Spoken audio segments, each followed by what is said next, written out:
All right.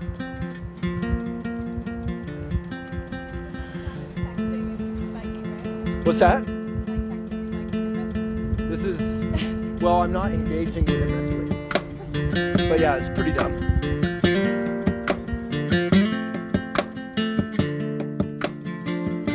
So we're on the beautiful CU campus, and I'm going to talk to a class called Invest, I-N-V-S-T. It's been around for 20 years. They focus on like social good, activism. I don't really know all what. I probably should be on left, right? And we're gonna video it so we can share it on the Walk the Talk Show series. There's Rachel. This is a beautiful CU campus in Boulder, Colorado. All right. I think that's good. We'll see you in class.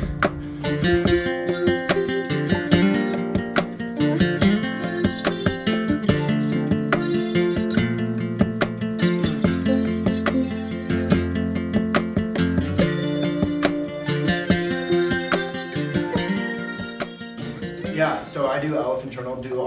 How many of you are more than a little bit familiar with Elephant? Maybe raise your hand a little bit. Or how many of you aren't at all? Cool, a couple. So yeah, Elephant is, I know a couple of you very well because you're neighbors. It's a local publication. It was a magazine. We brought some old magazines. You can look at them after or take one if you want, only if you really want it. And we're focused on the environment and social good and just sort of living a good life. We call it the mindful life, living a good life that's good for other people and our planet, and fun. Try not to be too serious. And it started off as a magazine and went national. Magazines only sell 3 out of 10 nationally. So meaning if you print 10 magazines, only 3 of those copies will actually sell. And most of them are printed in China and shipped all over the world. So it's a really destructive kind of business. We were printed on eco paper in the US, bound locally, doing everything kind of like the Boulder eco way. And once we got national, we lost control of our own business, essentially. Like once you go into Barnes & Noble and Borders and such, you can still only sell 3 out of 10. So up until then, we sold 8 out of 10. So at that point,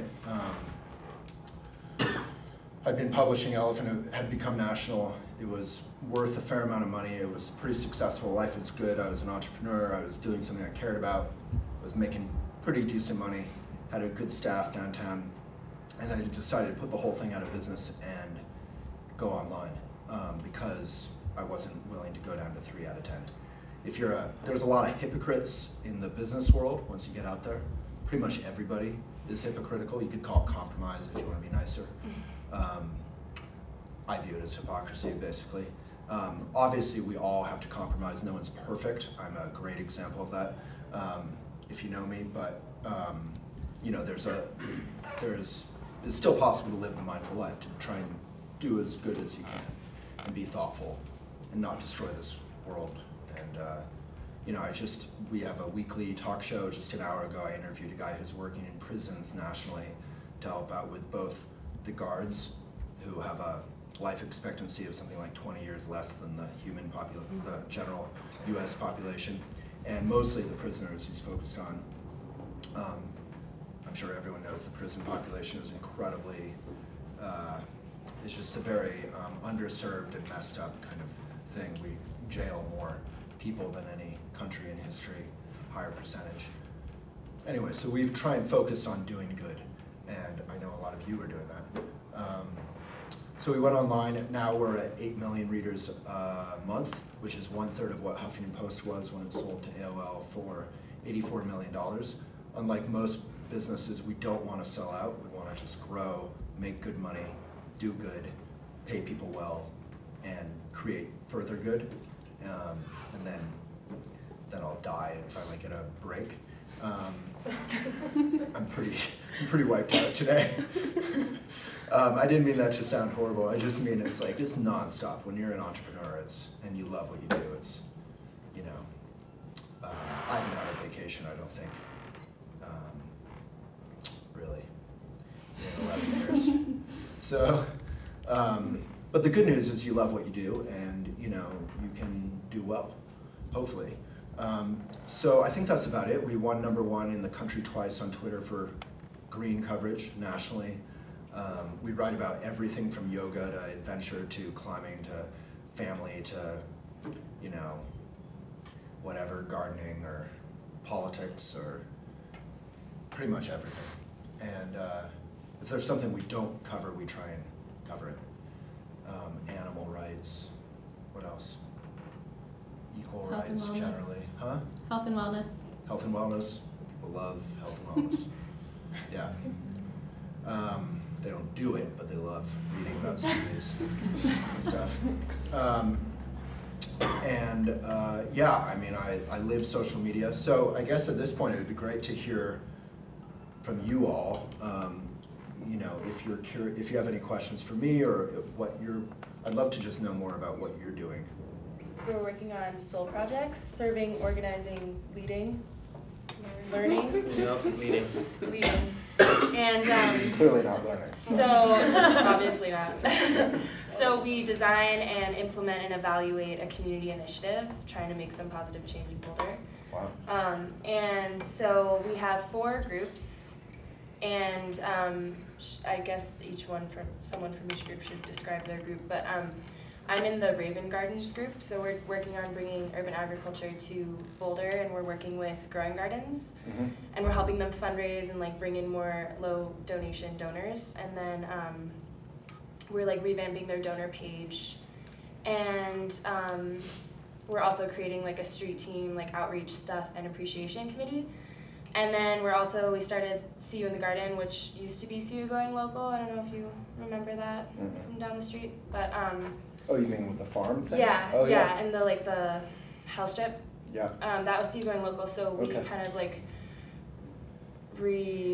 rejuvenated the club into See You in the Garden. So we're holding workshops during the winter to kind of teach students how to homestead and garden and do that sort of thing. Cool. And then I want to do we're that. collaborating with a plot in front of the dorm Cheyenne Arapaho. So we'll start gardening there. What a cool class. Actually doing something. Yeah, it's cool. So now we've just started the evaluation part. So we're trying to really hone in on how we did, how we met the goals that we set last semester. So we're looking at what's the qualitative and quantitative data to get feedback for our group and our project. Interviewing people in the community, people who we've been involved with doing events for growing gardens and stuff like that. So it's kind of a update on How's our it gone? group. Huh? How has it gone? It's good. I feel personally we're doing a lot. So it's hard to really do. I'm feeling it's hard to do really well on one thing when I feel so spread thin and wanting to do so many different things. Because of all your schoolwork or your life, or because... we just have so many goals for this soul project. So that was something that I've been thinking about a lot, how to do the best job with the time that I have and the time I can spend on both projects, because essentially we're doing 2 projects, one with growing gardens and one with campus See You in the Garden. So that's been what we're going through right now, but it's also really exciting. We're actually doing the implementation of all of our designs, so it's fun. And both are going really well, I would say. Well, I mean, one thing I would say, just as by way of advice, is, I mean, you already answered it yourself, but if you spread yourself too thin, it's hard to get very far. But at the same time, I find that priorities are really overrated, and that if you love what you do, then you have to, at least once you get out into the real world, if you love what you do, you can kind of do everything and be spread thin and just work really hard and make tons of progress in tons of areas. People always say you need to focus. I personally have never focused and just worked hard. Right. And I love I didn't want to focus. I wanted us to cover a lot. My hope is that your generation and my generation and our generations can change. There's an amazing book I recommend to anyone who wants to make a lot of money doing good, called Small Giants, where you can do well by doing good and through doing good, and that you'll see your customers, your clients attracted and loyal to your business because they feel like there's an ethos or a mission or a responsibility. You saw that with Ben & Jerry's or whatever.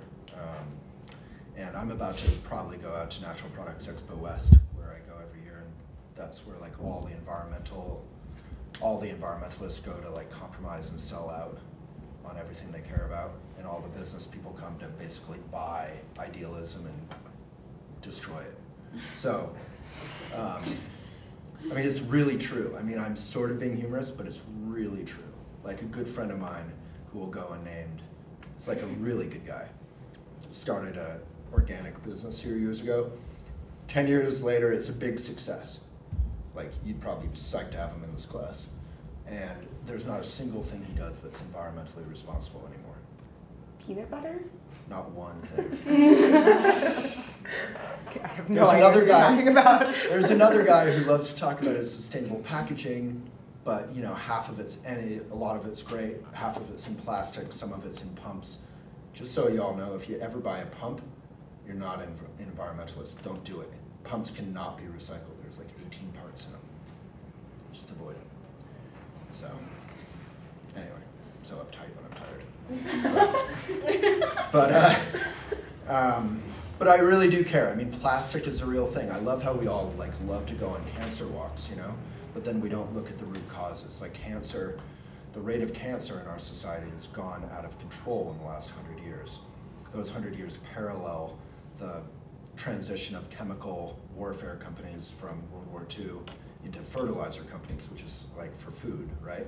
And into plastics, like what's the last word of The Graduate, Like plastics are everywhere. Plastic is something that literally lasts forever. It never biodegrades. But it's 99% of it is for single use, which is such a contradiction.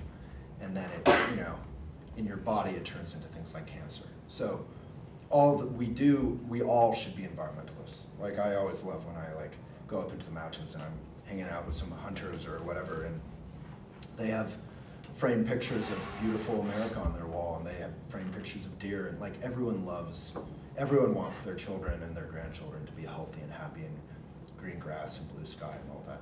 So it's not like a hippie liberal thing, and it shouldn't be. Did you have a couple questions, or I kind of ran over your rooster question? My rooster question. So yeah, how would you describe your role currently? Like, how would you describe your role with Element Journal currently? Like, are you director of like everything, or do you write? Do you like manage people? Like, how does that go? Well, Rachel could answer that if you're not too busy filming. He's the director of everything. Yeah, I like that job title. So I think the word personal is probably the most important word, both in terms of blogging and writing and social media. So what Whole Foods did is they like empowered her. I think they already had her on the company. It was like Whitney or Winnie or something. This is a couple years ago now. And they said, you're in charge of Whole Foods on Twitter. Like, you're the voice. If you're having a bad day, if you're defensive, if you're angry, however you're reacting with people's tweets, that's, go for it. We're gonna trust it, and we're gonna trust you with our voice. And she started being personal and talking, she's saying, hey, strawberries are in season, they're looking delicious, come in, they're half off. Whatever, a more personal voice, and immediately they they won Business of the Year on Twitter. So I think like for kickstarting anything, if you're very personal and you engage, that goes for fundraising, whatever you're doing. If you're very personal, just how you are with your friends or whatever. Like I always say with Rachel and the editors, Rachel's one of our 3 main editors and 5 editors total now. What do I say? Be personal. Yeah. What do you tell me to say? What's that? What do you tell me to say when I'm... Oh, right. Is, when you're writing or you're whatever, you just visualize your like best friend, like talking about a movie, say. You wouldn't recommend, in writing or in social media, you wouldn't recommend a movie that you didn't like. So you talk about it, you visualize your good friend, and you would say what you actually think, which is very rare in social media and in PR and that sort of thing. and you don't assume that they know anything about it. So, I don't know if that works, but for your question, but if you're trying to create some connection, you have to be personal. Like, people really react to character and to humor, you know? So if I feel, so I'll retweet links all the time from @Elephant Journal on Twitter or whatever. I mean, Facebook is like 90% of what we do. Twitter is like a small part of that. And there's Reddit and StumbleUpon and all kinds of things, right? Pinterest. What else do we do? Tumblr. Instagram, which I love. Anyway. I need a nap. I'm psyched to be here, though. I'm just old man. Yeah. So you were mentioning earlier about how there's all these businesses that just like give up on their values. Yeah. I know it's sometimes because it's more profitable to be like not eco-friendly, but I know that there's also times when there are businesses that could go more eco-friendly, Yeah. but still choose not to. Do you have any maybe insights as to why that might be? Well, I think there's a lot there. I mean, one thing is what I was talking about before is eco-friendly has this like hippie kind of like do-goodery, serious image, you know? And I think part of that's due to like Al Gore and, you know, his movie Inconvenient Truth. Like, there shouldn't be any political side to the environment, you know? Ironically, right now, the head of Exxon, the CEO, is suing to stop fracking right next door. Did you read about that? Yeah, right next door to his horse ranch, because he doesn't want fracking messing with his nice ranch. Like, everybody, when it comes to their own thing, doesn't want everything messed up, right? So, you know, some companies have this idea that if they're eco-friendly, then in some way they're hippie or they care, and caring's not cool. It's cool to be rooster or whatever and just fuck shit up and get laid. And I mean, I'm sure there's much more to rooster that's beautiful. You could get to know them late at night over a couple buds, but you know, I think it needs to be cool to care on some level. I think it actually can save money and make more money if you're eco for 90% of companies. For some companies like factories and such, the fact that they don't have to pay for what happens to their product is a huge financial savings. You know, it's evil, but it's a huge savings. For most companies, it's actually long-term, especially if you talk about it in a fun, simple way. You don't have to brag about it, but if you let people know that you're doing thoughtful stuff, like I have this Ethnotech bag, I don't know if you know that company. There's not that much that's eco about what they do, but they work with all these tribes all over the world who sew the different covers. You know, or Tom's shoes, obviously. Maybe they're not cool anymore, I don't know, I'm not hip with the kids, but you know, they made their huge business because of the whole, everyone became an ambassador for Tom's for a couple of years. Yeah, maybe they still are. Well, I think that's something that we talk a lot about is just thinking critically no matter what the brand is kind of offering. And so, you know, Tom's was awesome and got huge, and people felt like they were doing something good for people in Africa. But Toms are being produced in China and massively produced, and so you know they're not. It's an issue, right? Like there's always. So I think there's a lot of people trying to do good and maybe not doing their full research. About how they're affecting I've people. written 4 criticisms of Tom's going back years before any media covered it, but I was so polite about it, no one read it. It's really hard, frankly, from a journalism point of view, to criticize someone who's 90% better than 90% of the rest of all the companies, but they're still far short of what I would call mindful. I mean, I wrote, you can look at blogs and then you can look at the mainstream media stories. I mean, I wrote it 2 years before because I knew Blake. I'd been on panels with him, and he's such a, you know, he doesn't make eye contact. Like, there's something off about the whole thing. And so I kind of researched and I was like, okay, none of it's fair labor. So basically it could be children making shoes with toxic glue that fall apart like after 2 weeks of wearing them, right? If you wear them all the time. So that Blake, who's like very well off, you know, white guy, can like fly to Africa, pose for some photos, putting his crappy shoes made possibly by children on other children's feet. You know, it's like literally the vainest possible company you could think of.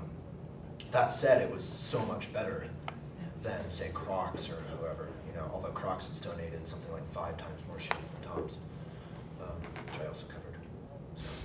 But yeah, it's a pretty low bar in the business world. I mean, if any of you want to get involved in business and actually do some good, it's like be pretty amazing. And I think you get a lot of loyalty and excitement. So. When do you think, like, we were just talking about this in my international business class about like how you market yourself as being different and you can make profit Yeah. from that. Like, for example, like you said, Whole Foods or Patagonia or Yeah. companies like that. Read Small Giants if you haven't. Yeah, but like when you feel like, I mean, because I feel like there's more and more of those companies Yeah. kind of coming up, but do you feel like that's the trend that you're seeing? Or like, I mean, because you're covering stuff like It's this. a very, or- no, I wouldn't say it's the trend. Like at Natural Products Expo West, where it's literally called natural, which is meaningless, but it's, you know, there's some idea that people are eco there. I interviewed everyone I wanted to. I was like the official video host last year at Natural Products Expo West, and I found 6 companies, all of whom I featured, who I respected. I don't think they're perfect, but I like really look up to them and respect them out of thousands. So I wouldn't say it's a trend, but I think it could become a trend very easily. Very Like, what would quickly. it take though to make that just be the norm instead of? I think it would take business schools nationally saying you can make more money because of social media and because of the changed relationship between customer and business, you know? Like a couple years ago, I was unhappy with Comcast, or a couple years ago, I was unhappy with my bank for my mortgage, right? And I just tweeted stuff, and I got both of them to change their minds overnight because of the social media noise that I put them through, you know? So there's a different equation now, and I think if customers start saying, we want fair prices, you know, but we also want fair labor is important to us. Like if you go to Innisfree, that's conscious coffee, they actually know where the beans are coming from, you know?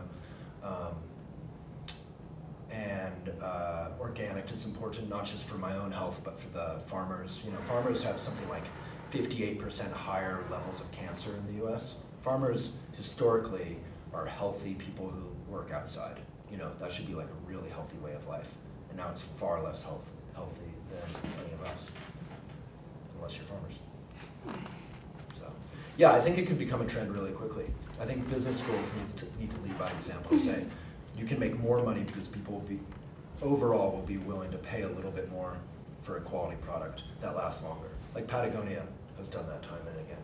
And they're far from perfect, you know? But like Yvon Chouinard has this great story of, he was like, I want to make underwear, right? They hadn't made underwear at the time. Does anyone know the story? I was going to let you tell it if you know it. So, you know, he met with underwear experts, right, for marketing and selling underwear, and they were like, you have to put it in a cool box with like cool graphics and like make it super jazzy, and then people will pay good money for it. And he was like, no, I think I just want to put a rubber band around it because I don't want any packaging. I want like minimal.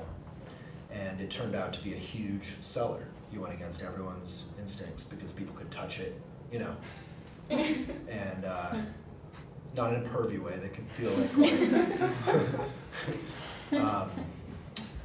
you know, I think it's, Small Giants to me was like a revolutionary book because it was like finally finding a business book. This was written by a guy who was a senior business writer for Inc. He wasn't like a hippie, you know?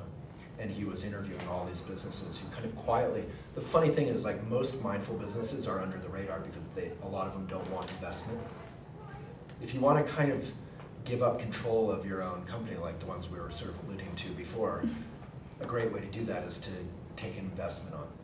But the funny thing is when you take investment on, you become a hero because suddenly all these moneyed people and companies care about your success and they start talking about you and financial news talks about you and then you sell out for, like the founder of Aveda just died, Horst Reckelbacher, who I met a number of times at Loas here, and he sold Aveda for $300 million in like, what, 1997 or something?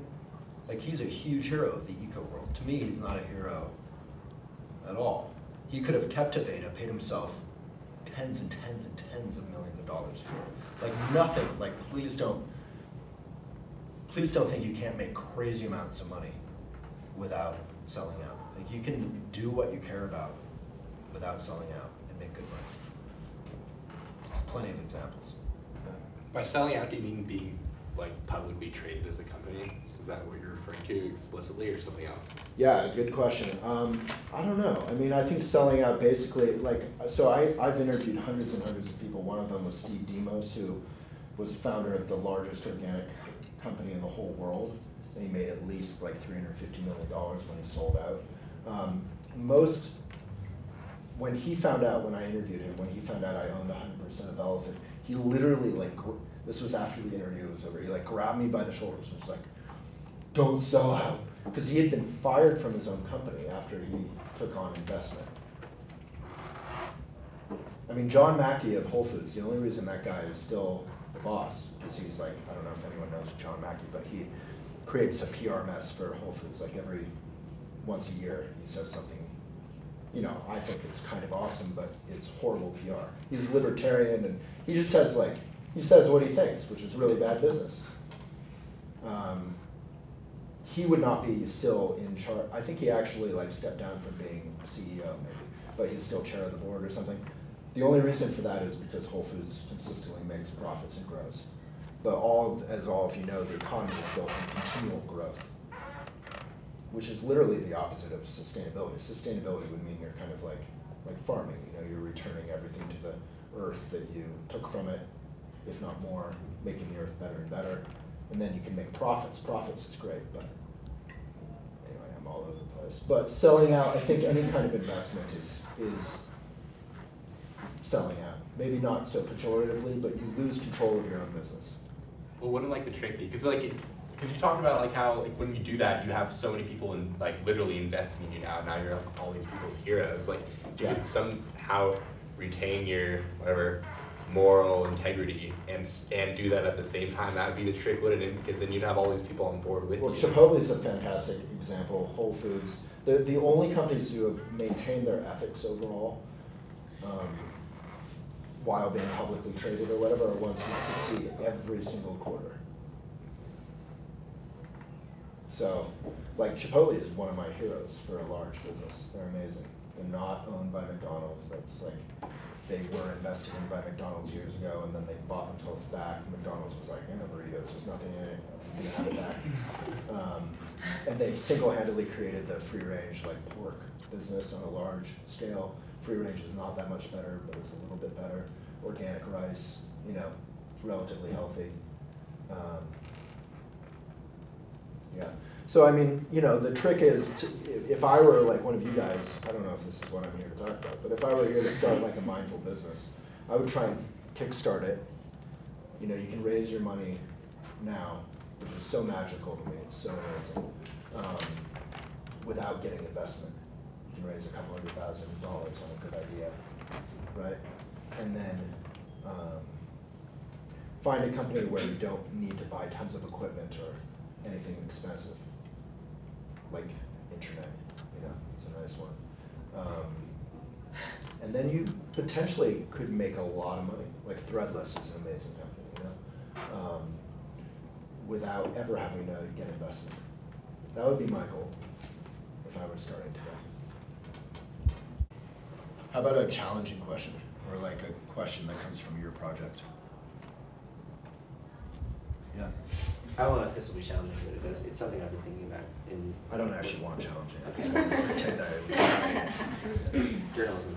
Yeah. So, how do you make sure you have this idea of you want to portray the idea of a I'm forgetting the word, a life of mindfulness, yeah, and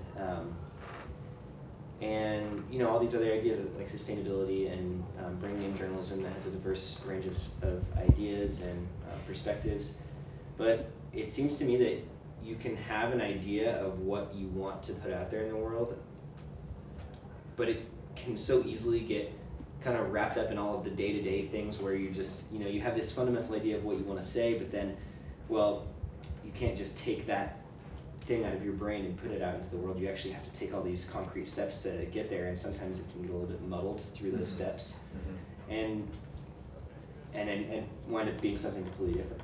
Yeah. And so, how do you avoid that? How do you work to make sure that your product will reflect the ideals and principles and things that you based it on? That's a complex and great question. I think on some level there's a lot of examples of successful businesses who have said, this is what we are and these are our range of products or whatever, and then some weird thing they barely even thought about becomes really popular and becomes what the whole business is based off of. So their initial mission or approach becomes almost irrelevant to what becomes the success, you know? So sometimes like all the change between what you think you're trying to do and what happens is a good thing, you know? Does that make sense? Yeah. But in my case, like with media, you know, we have a ton of like top 10 ways to be happy articles, or, you know, we have a ton of yoga on Elephant all the time. And I think yoga is great. Like I do yoga once a week or once every 2 weeks if I've missed a class or something. And it's great for my back and neck, and you know, it's great. But it's not really what my life is about, you know? And yet it's like probably 50% of Elephant is yoga, you know? Partially because it's the confluence of a lot of things. It's people who care about health and wellness and the environment and, I don't know, spiritual stuff. And we're 75% female red, so a lot of women do yoga, you know? So it's the coming together of a lot of things. But people are stressed out from family or work, they do yoga. So, but yoga is really not what Elephant's about at all. So yeah, there's always that weird tension. And the way I do that is I kind of feel like I'm driving, like, if anyone's ever driven one of those like 1970s like cars that's like 20 feet long, you know, those huge cars. A friend of mine had one of those like Cadillacs, and it was like driving a boat, you know? And you would steer, and then like the joke was like 20 seconds later it would start turning, you know? You'd be like, and then it would like finally start turning. It was so big, and there wasn't a close relationship between the steering wheel and the tires, basically. So I kind of feel like that's how it is with Elephant. Like, I continually bring it back to what I care about, but that there's a delay in that process. And also all the stuff I don't care about is fine. Like if people want to write about top 10 ways to be happy all the time, you know, it's okay. Some of the articles are good, most of them aren't, you know. Most of them are written by like miserable, neurotic 22-year-olds who got out of like their first yoga teacher training and want to pretend to be spiritual teachers, you know. And they're like yelling at their boyfriend, "Shut up, I'm writing a blog!" You know. I mean, and it kind of shows, but nothing's wrong with 22-year-olds. But anyway, I think it's very important that your basic question is like you want to be of service, you want to be of benefit to the world, however you want to do that, and you need to continually come back to that. And what happens is with a lot of businesses, they start having success or growing, and they stop coming back to that. And then at a certain point, you're so far away, there's no way to get back, because your whole financial structure and your staff is trained around something else. So like with every meeting we have, we do various little like things to remind us of that mission. Like what? Well, I come from the Buddhist tradition, so we start and end every meeting with a bow. Like, you know, a bow of respect. And a bow is a reminder, it's a lot of things, but it's a reminder of your mission and the point of everything you're doing, and mutual respect and respect for the vision or the mission. And even that little moment is really important, because I'm stressed out and tired, obviously, and reconnecting with, oh, what's the point of all this? It's not just so I can be busy, and like there's this funny thing, Buddhist monks and nuns will always make fun of Westerners, because if you ask a Westerner, oh, how are you? They'll almost always say, oh, I'm really busy, you know, really busy. And the monks and nuns will always think that's sort of funny, like that we're proud of being busy. Because the goal, from a Buddhist point of view, is to be of service, certainly, but also to be really present, not to be like, you know, over-caffeinated and haven't slept enough, and that's a good thing. That's a good thing when you're an entrepreneur, because you have to be, or a young parent or something, but for your whole life, it's not a good thing. Coming back to that Louis C.K. thing, like, you can relax. You know. Anyway, I'm sure we're out of time. Yeah, Waylon, we just want to thank you for coming to our class. Social media is a really important tool in social change, which is I think what we're all committed to. So I think your advice is going to be really useful. Cool. Thank you. Yeah.